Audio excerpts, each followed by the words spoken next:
Labas, Zenonai. Šiandien ir kasdien, praeinant pro šį namą, mes sveikinsime su tavimi. Alytaus metraštininkė, talentingasis fotomenininkė, Alytaus miesto garbės pilietė, nuostabiai šiltas ir mielas žmogau. O dabar šis tas apie patį Zenoną.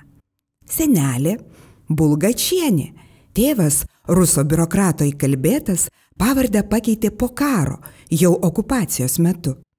Zenonas Bulgakovas gimė prieš karą 1939 metais, tad vaikystės atsiminimuose ir miesto bombardavimo vaizdai ir įvykis pakeitęs gyvenimą.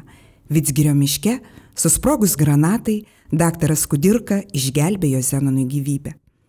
Polinkis į dailę išryškėjo jau vaikystėje.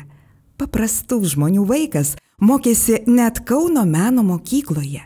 Draugė su tėvu, dirbant kino mechaniku, Alytaus kino teatrams aliejumi tapė filmų reklamas.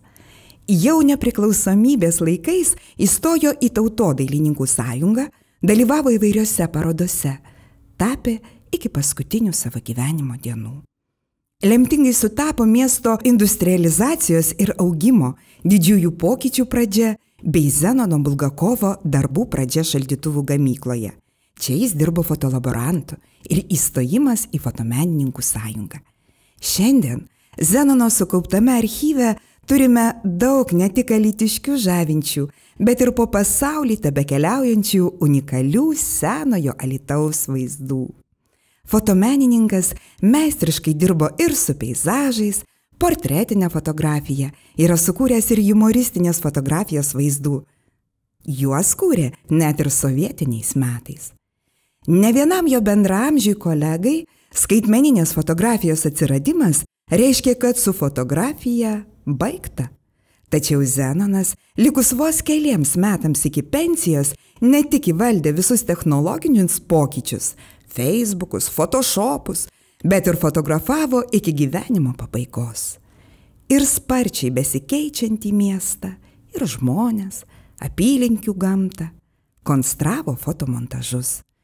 Stebėtinai kruopščiai visą gyvenimą ne tik kaupė, tvarkė archyvą, bet ir skaitmenino, katalogavo, registravo, buvo labai kruopštus ir pedantiškas kaupikas, krapštukas.